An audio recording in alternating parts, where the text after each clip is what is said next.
15 অধিক শহীদ পরিবার রয়েছে এই বগুড়ায়, 500 অধিক আহত যোদ্ধা রয়েছে এই বগুড়ায়।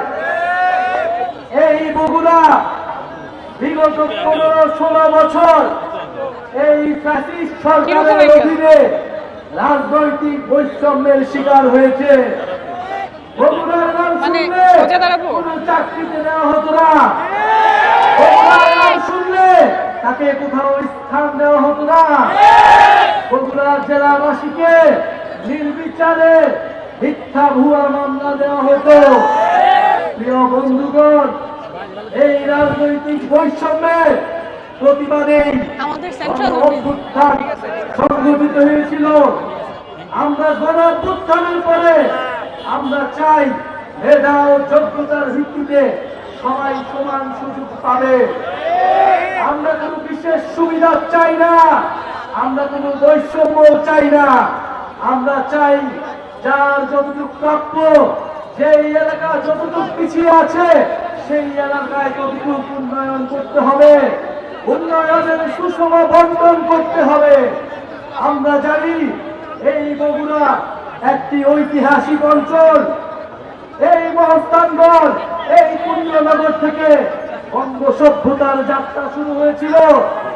আজকে যে সভ্যতার পারস্থলে আমরা দাঁড়িয়ে আছি, কিন্তু দুঃখের বিষয় এই এলাকা দেখলে কেউ বলবে না এইখানে এক সময় সভ্যতার সুদিকাগার ছিল। এই এলাকা এক সময় শিক্ষা দীক্ষা জ্ঞান বিজ্ঞানে পুরো পৃথিবীর মধ্যে একটি বিশেষ এলাকা হিসেবে পরিচিত ছিল। আমরা বগুড়ার সেই হারানো ঐতিহ্য ফিরিয়ে আনতে চাই, হারানো ইতিহাস সংস্কৃতি ফিরিয়ে আনতে চাই। প্রিয় বন্ধুগণ, আমরা দেখতে পাচ্ছি বগুড়া এলাকার সিটি কর্পোরেশনের কথা থাকলে বগুড়া এলাকার অপরিষ্কার অপরিচ্ছন্নতা এখানে নাগরিকদের ভোগাচ্ছে, নাগরিকরা নানান সুবিধা থেকে বঞ্চিত হচ্ছে। আমরা চাই অনিত বিলম্বে বগুড়াবাসী যাতে সকল নাগরিক সুবিধা পায় সেই ধরনের ব্যবস্থা নিশ্চিত করতে হবে। জাতীয় নাগরিক পার্টি বগুড়াবাসীর সকল নাগরিক সুবিধার জন্য লড়াই করবে। প্রিয় বন্ধুগণ, আমরা এই বগুড়া এসে শুনতে পেয়েছি যে এই বগুড়ার প্রশাসন নিরপেক্ষ আচরণ করছে না।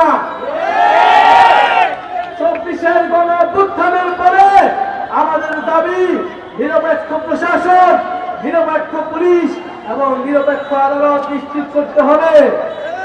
যদি কেউ সেই পুরনো কায়দায় দলবাজ প্রশাসকদের মতো আচরণ করে তার পরিণতিও ফ্যাসিস্ট মুজিববাদীদের দোসরদের মতোই হবে।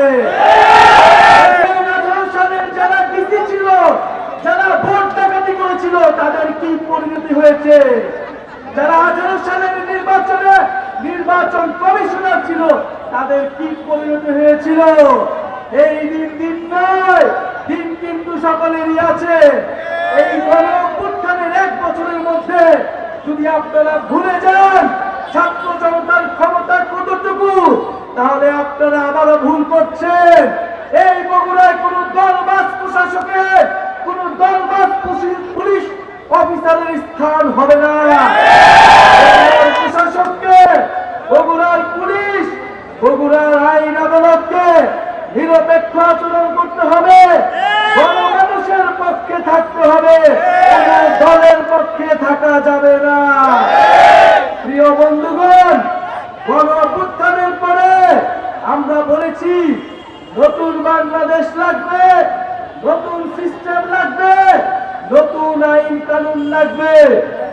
আপনাদের পুরনো খেলায় আমরা অংশগ্রহণ করব না। আপনাদের চাঁদাবাজির রাজনীতিতে, আপনাদের সন্ত্রাসের রাজনীতিতে আমরা অংশগ্রহণ করব না।